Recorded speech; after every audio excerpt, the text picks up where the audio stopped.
This is the Be Helpful Podcast, where conversations with budding entrepreneurs prepare you for the wild journey of building a business or side hustle. I'm Boy Adebayo, and we're kicking off our interview series with Sarah Lockwood, the co-founder of Hivecast and also a serial entrepreneur. It was such a great conversation chatting with Sarah. We're actually going to break this into two parts. The first part, we're going to talk about how she evaluates business opportunities and the wisdom she's gained over the years to do that effectively. And then we talk about the world of podcasting. And Hivecast is a podcast production agency, and she provides a lot of wisdom and good nuggets about the common mistakes that people make when podcasting. And trust me, I've done most of them. So it's a great listen. One thing that's really exciting that not a lot of our guests have done this far, so I'm really excited about this, is there's an exclusive promo offer. And so if you use the promo code HELPFUL, you'll get 50% off your first month of a podcast production subscription with Hivecast. So check out the website, hivecast.fm, and use the promo code HELPFUL. All right, without further ado, let's jump into our conversation with Sarah Lockwood. And as always, leave a review letting us know what you learned. All right. Today, I have the pleasure of talking to Sarah Lockwood. She is the co-founder of Hivecast FM and Fireside Group. How are you doing? Hey, I'm doing great. How about you today? I'm good. I can't complain. So I'm excited to chat with you. We've had the pleasure of working together with Hivecast, your podcast production services. But I want to start off the conversation like we do with every guest. What did you want to do growing up? I think I was smitten with the idea of sales and advertising from a really young age.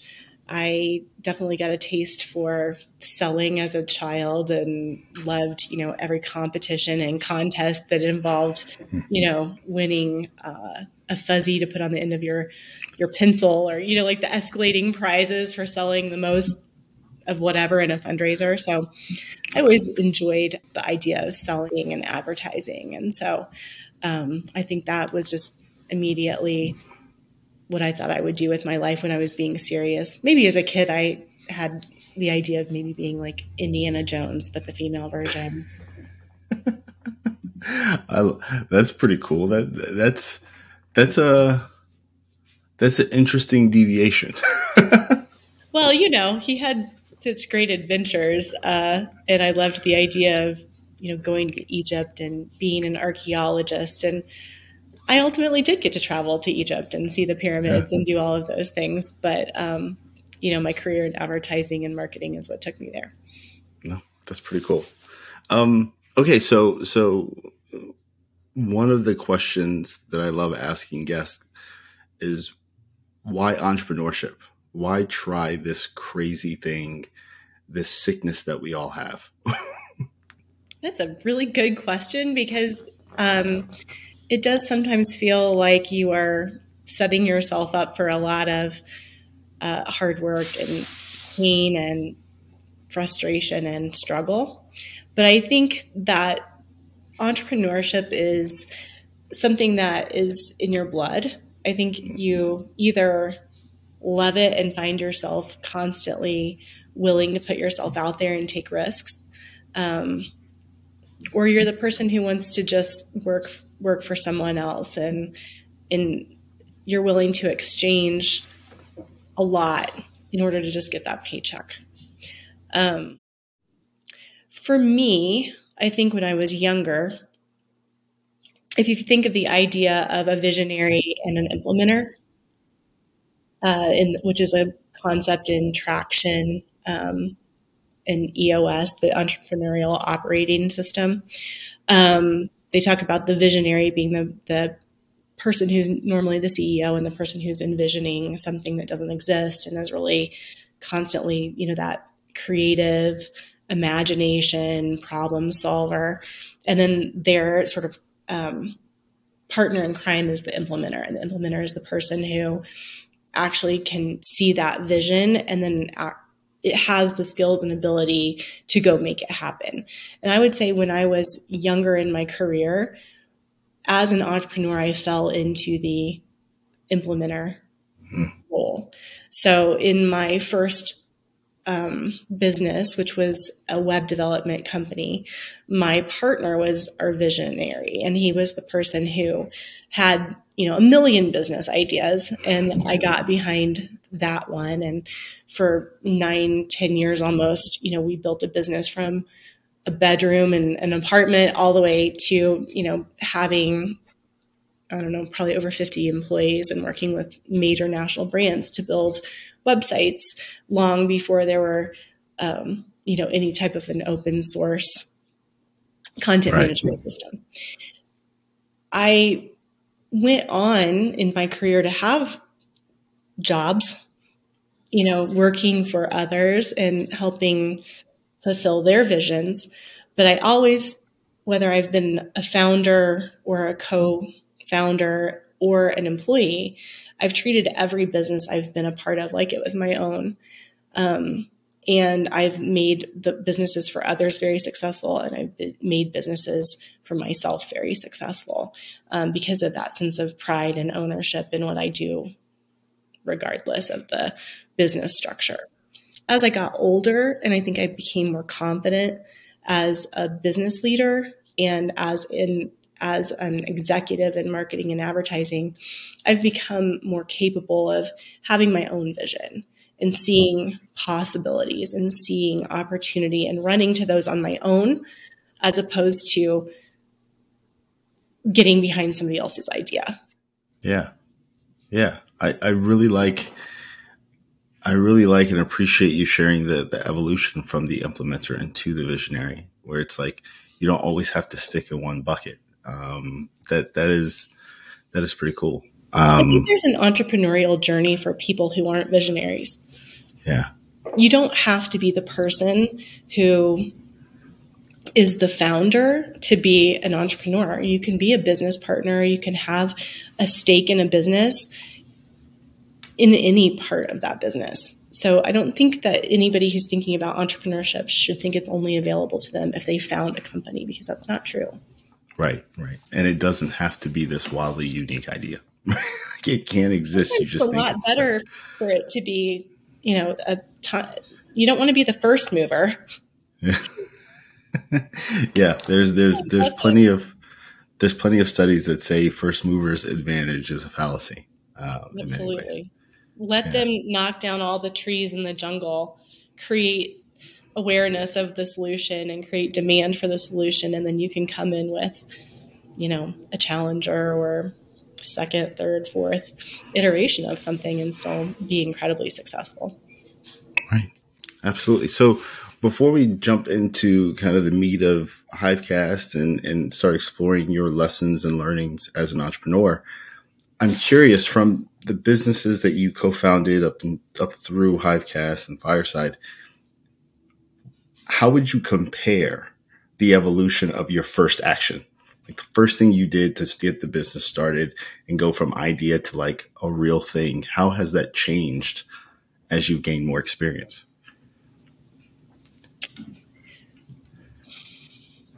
That's a really good question. I think as I've become more successful in business, I've done a better job of evaluating opportunities as a first step before getting excited and passionate and enthusiastic, perhaps without enough data to evaluate the opportunity. Yeah. What does that evaluation look like? Yeah. I think you have to look at a deal or look at some type of a entity that you're looking at forming or joining through a lot of different lenses. So, certainly you need to evaluate the market fit. Like, is this a solution to a problem that exists and that people are willing to spend money to solve? That's one way to look at it. I think it's important to look at the competitive set and the competitive landscape and understand, what solutions exist today. Yeah. Who's out there solving this problem and how are they doing it and how do they do it uniquely? And is there space for you to do something different and better or for a different audience? How will you be unique? And evaluate honestly if there is space for you. Yeah. And then you have to look at the deal. You have to look at, like, how are you going to fund this? Is this something you're going to bootstrap? Are you coming into a partnership? Do you like the deal? Do you like the terms? Do you like the partnership agreement? Do you feel like it's the right structure for you to be successful? And, think about that in the ideal scenario, but also really probably even more importantly, play out some of the ways that it can go wrong in the use cases for if it does, and make sure that your partnership agreement addresses those. Other ways to think about, whether something is a good opportunity or not is thinking about, what parts can you bring to the solution? You and on your own, or you and a business partner, like how fast are you going to need resources, whether it's capital or employees or technology? What is it going to take in terms of resources to make the company successful and sustainable and to scale? Yeah. Those are all pieces that I think you have to look at an opportunity through. And when I was younger, I did not do that. Yeah. I appreciate that wisdom. And I think that you highlight an important and interesting mindset to have when you're starting a business, which is, you got to match your optimism with a level of pessimism. You've got to think through the negative things and try to process. Are you prepared for those things? What's the likelihood of those things? And I think that a lot of times it's very easy to get caught up with what's the optimal thing that's going to happen. Yeah. And I think that being an entrepreneur is you're in a game of pivots and you're in a game of adjustments and figuring it out. And so I really like that perspective you shared. Cautious optimism. Yeah. Educated optimism, a pragmatic lens on what's possible is, I think, serves you well. I guess maybe with my operations hat, or like my the integrator hat on, I would say that in a lot of different enterprises, my job has been to anticipate problems and see around the corner. So I really do believe that it's a skill set to see those potential friction points or gotchas and try to plan before they happen. Some people can see that as being pessimistic. Certainly a lot of visionaries don't want to hear about that stuff, and they might hide behind I'm more optimistic, or I take an optimistic view, but I think that you have to have a pragmatic view. Yeah. Yeah. I 100% agree. Okay. So let's talk podcasting. Why did you land on podcasting? How did you land on podcasting? What attracted you to this niche? I want to hear the story. When I started Fireside Group, we began working with business owners who were looking for advertising and marketing solutions, primarily for lead generation. And we offer that service at a super affordable fixed price. And what allowed us to do that was building this really systematic infrastructure that was repeatable and scalable and allowed us to deliver great work at a low cost. People began coming to us who had podcasts saying, well, do you offer a similar service for podcasting? So people kind of came to us, and we had no intention of we didn't have any intention of being a podcast production company. As a person who consumed a lot of content around podcasting, I thought, well, this is very interesting. I want to explore this a little bit more. And I started really looking at the business of podcasting and what's involved for podcasters to, create a show and deliver a weekly, podcast, for example. And what I learned was that there's not a great solution for it. People essentially either go to a podcast production agency, which has traditionally been pretty expensive and, maybe isn't exactly right for people who are just at the beginning of their podcasting journey, or people try to do it on their own. And they're trying to stand up, kind of what I call a motley crew of contractors and VAs and editors, and they're trying to pull it all together. And they essentially become a project manager and a QA tester, and they're managing this unwieldy process that has a million breaking points. What happens if your podcast editor from whatever site you use just doesn't respond this week? Or what if somebody gets sick, or whatever happens, and it's kind of this very unstable and wieldy solution to getting a podcast produced. So I thought, this is something that I can build and I can use my skill set to do really well. And because of my love of entrepreneurs and entrepreneurship, it just was so natural that the first people that we worked with and the main people that we worked with are what I call entrepreneurs, thought leaders, and experts. So it's generally, our clients are generally people who have a service business. They're great at what they do. They're experts at what they do, but they're certainly not experts at creating a podcast, perhaps. Maybe they have a book. Maybe they have, a huge, tremendous amount of expertise that they monetize through coaching or selling an online course or selling products that support their industry. But really, podcasting is something that we were able to make very affordable and simple, both from like the mental load, but also just the time involved to get a podcast launched. Generally that's within a month, easily 3 weeks.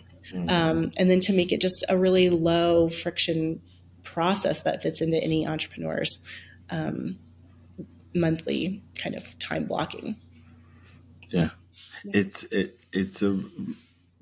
fascinating because, when I first learned about your business and we started working together, as an operator, I was like, this is brilliant. Thank you. I'll take that as a huge compliment.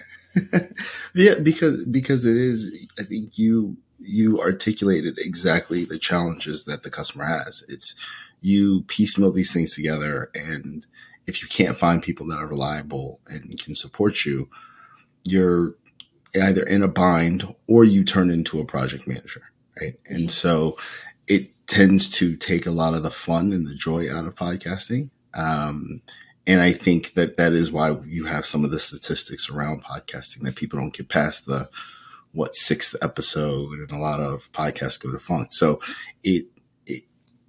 when I genuinely thought, like, this is brilliant. This is a great outsourced solution for someone that's just starting at a reasonable price point, because listen, nothing's free in this world. And so it seemed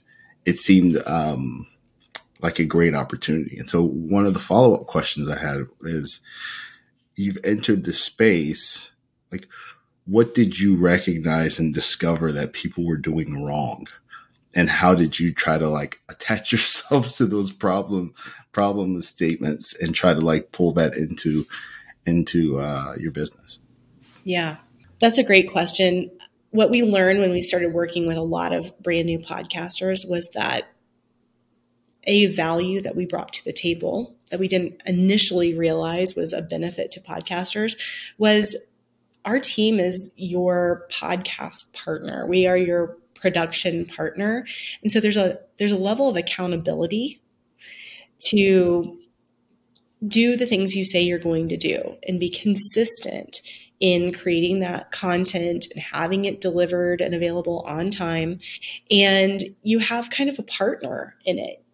Even if you're the host who's kind of starting a podcast from scratch, you have your Hivecast account director who's very passionate about your show and is really your partner in making it happen. And they're going to hold you accountable and follow up with you. And I think that third party piece of it has helped people get past just the enthusiasm maybe that they have when they very first start, but the flywheel effect of our systems keep you excited and help you be successful over time.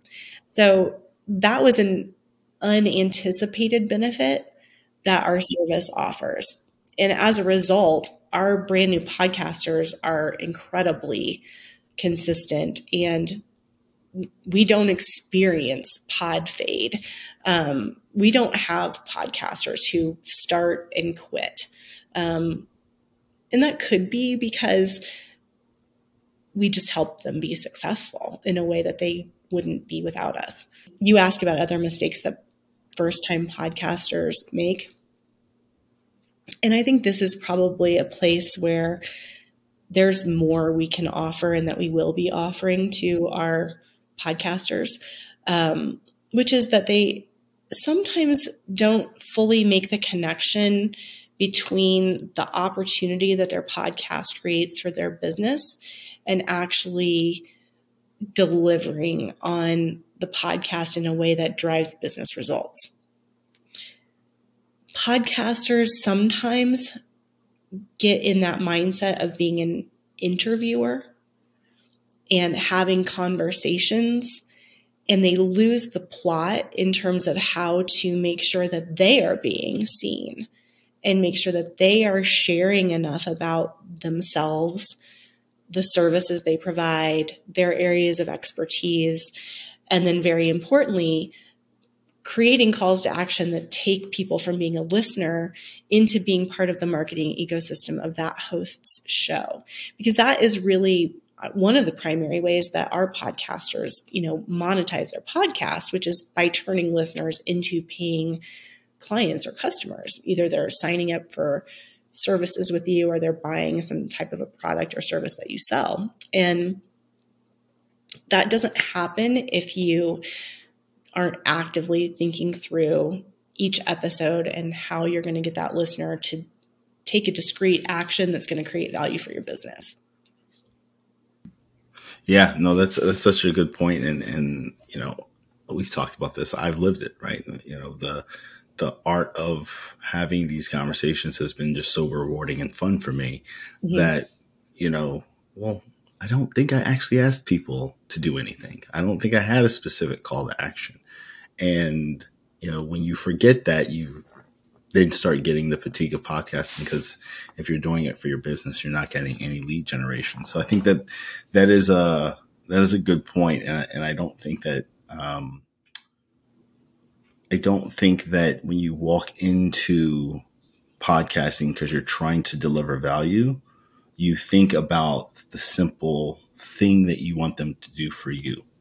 And I think that for me, I've been so focused, throughout the seasons on getting these stories out that I don't actually shine the light on myself. I don't tell my own respective story. And that's something that, I've heard enough listeners tell me that they want to know more, about what I'm doing, that I'm like, okay, I'll talk about myself for a little bit. Well, I think it's a really natural, situation that hosts find themselves in. But it does create that problem. After a while, you start saying, well, what is my return on this? And, am I doing this for my business, or is this just personally rewarding or personal growth? Most people that I know or that work with us are looking for a business result from their podcast. And the place that, or the habit or discipline that is keeping them from enjoying the business results that their podcast could be driving is a failure to think ahead, to create the calls to action and connect them into the show topic and discussion so that you're being strategic about the conversations and you're really giving your listener a clear instruction about what they can do that's going to connect into your business value. And that could be, becoming a newsletter subscriber. It could be downloading a white paper or a resource. It could be filling out a survey. There's a lot of ways that you can take a listener and bring them into something that is going to create value for your business. Join a mastermind, listen to a free webinar, download an ebook. Like, who knows what that would be for your business or the listeners of this show. But I think when you fail to think about how each episode is going to serve your listeners and how that service is going to connect to your business, that's the discipline that makes the big difference. Yeah. That's something that, and that's something that we try to shine a light on when we see it not working. But individual coaching and business results acceleration is a service that Hivecast is going to be offering. Yeah, no, that's awesome. And I think that's going to be incredibly important because it is, we're in a space where, everyone's got a podcast now and everyone wants to start a podcast. And so that type of coaching and advisory service would be super valuable. What are some of when you were starting this business, and you talked a little bit about discovering the value or the unintended or not obvious value that you were providing, what were some challenges that you faced just standing up the business itself and kind of trying to build the plane as it was flying, so to say? Yeah. For me, this business aligned very closely to the things that I'm most passionate about in terms of businesses that interest me. Yeah. So I already knew when I started Hivecast that the things that were going to make us successful were very much in my personal wheelhouse in terms of things that I knew I would be able to do and do well. And you and I have talked about these things often. It's about building a team that is extremely cohesive and understands the mission and is passionate about the mission and kind of motivating them in the right ways to be very invested in our client's success. And every single person that works at Hivecast cares so much about putting out an incredible product for our clients and making our clients look amazing. And, timeliness in what we do is crucial, absolutely crucial. Doing what we say we're going to do when we say we're going to do it is table stakes. Yeah.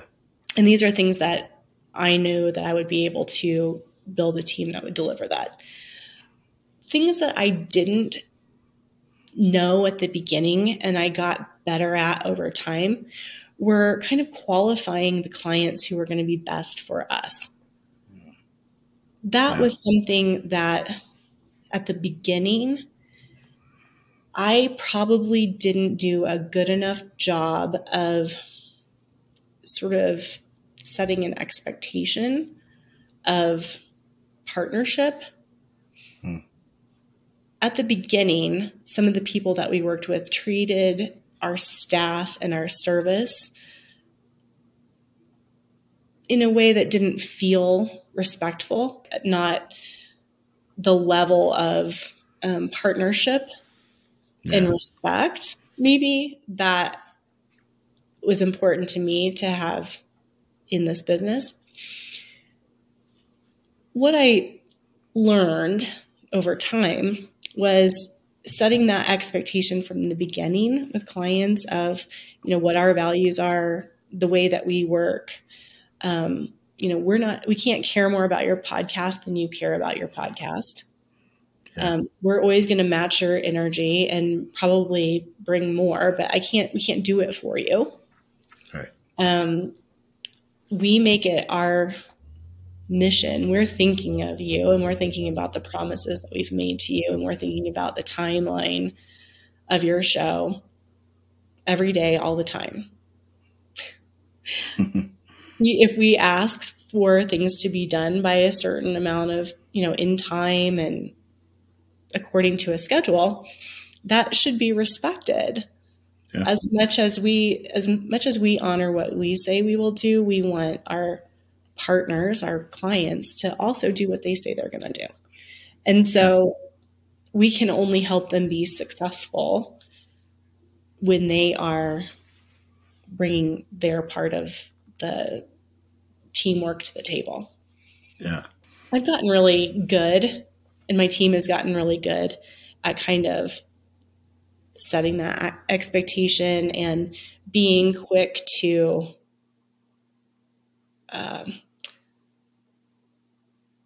make an adjustment if that's needed early, because the truth of every relationship, whether it's a business relationship or a friendship or a love relationship or a parent and child relationship, is you teach people how to treat you. And you should, how you start is often how you end. So we try to make our onboarding process, our sales process and our onboarding process, one where we're really showing our values and our culture and our commitment, and we want that in return.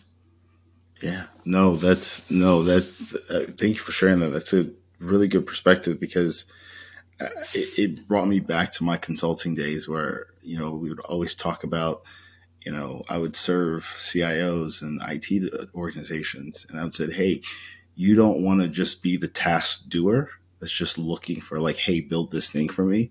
You want to be a position of a trusted advisor and a true partner, where you can say like, hey, we could do these things better. Hey, I'm going to hold you accountable. You can't just change your mind. Like, and I think that you bring up this point where if I'm starting a podcast, I'm excited. I want to try this thing. I want to do this thing. I don't know what discipline in this space looks like. I don't know what, consistency truly looks like. And I think that that's an important thing to bring to the table. And so as you kind of drilling in a little bit into that kind of challenge of qualifying your leads, my question would be, in the world of lead generation, how would one think about trying to narrow down kind of this lead funnel that they need to create? Because a lot of times, for example, you want to build a website. I have Jensel, my tech startup, and at one point we were just like, we need as many people to just go to the website as possible. We just need traffic. We just need eyeballs. We need people to do that. And at a certain point, you're just like, wait a minute, we need certain eyeballs. And like, there's this evolution of trying to filter down your audience. And sometimes it actually isn't as easy to just say, okay, I want to look for these people, and this is specifically where I know that they exist. So like, how do you figure out that balance? How have you learned over your career to figure out how to build these kind of qualified lead funnels? Well, with a podcast, I think it starts at the very beginning. So one of the mistakes that people make when they start a podcast is often having that desire to appeal to a very wide audience. And I think that's analogous to what you were talking about with, we just need traffic. Anybody who will come to our website will take that, visit, and it's going to be in our web stats, and gosh, we're going to feel good about the traffic. With a podcast, I actually think that's a really big mistake that ultimately will cost you listenership and discovery.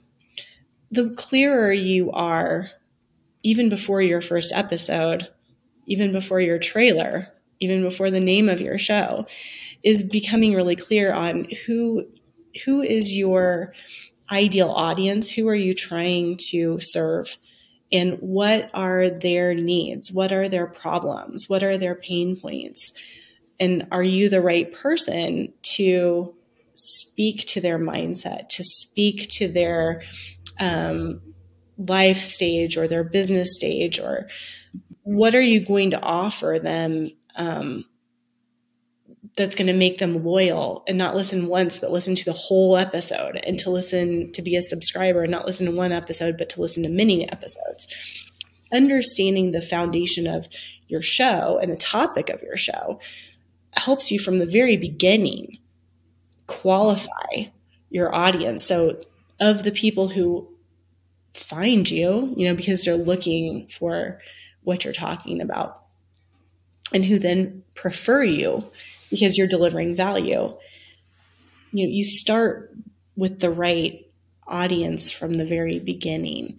And then, how you qualify those leads, or how you get those people from listenership into your sales funnel, I think is more of an off podcast topic, right? It's like telling them what you want them to do, but then you need to build the infrastructure for them to have a prescriptive sales process.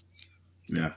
Just like anything, you have to be clear on what your identified path is through your sales process in any business.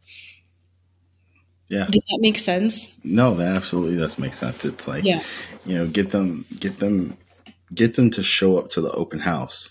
And once they go up to the open house, you should have a prescribed method on kind of working them through whatever the ultimate action is that you want them to take. Right. Yeah. So I think it's not enough to just have a podcast and then say, well, this podcast is going to build a relationship with my audience. And then magically they're going to do what? What do you want them to do? So I think having a really, clear, maybe even documented path through how people are going to come into your sales cycle, into your sales stages, and become a qualified lead, and then how you'll move qualified leads into customers and close them, is something that like any business really should be clear on. Yeah. And your podcast is just a way to have this like engaged audience that is inviting you into a relationship with them. I mean, I can't think of any other marketing tactic that gives you the intimacy that podcasting offers. You are truly having a weekly conversation with somebody that you believe is an expert, with somebody that you rely on to bring you a benefit every week that you listen. Yeah. I mean, right? It's amazing when you think about it. What sales or marketing tactics do you know where it's like, I'd like to invite this conversation weekly for 20 minutes? It's amazing. And it's intimate. It's your voice. It's a relationship with you. People get the chance to really get to know you and understand you as a human being and as a host and as an expert. And so, being able to action that though, and take them from being takers, who are just listening and hopefully benefiting, to actually moving them into some sort of like a more active stage, I think is something that a podcaster should really think through. Yeah, absolutely. I wholeheartedly agree. All right. Thank you guys for listening to part 1 of our conversation with Sarah Lockwood. Next week, we pick this conversation back up and we dive a little bit more into Sarah's experience as an entrepreneur and some of the lessons learned she's had over the years. Again, don't forget about that exclusive offer of 50% off for podcast production services through Hivecast. Use promo code HELPFUL at hivecast.fm. And as always, leave a review letting us know what you learned, and subscribe so you don't miss out on next week's episode. Thanks.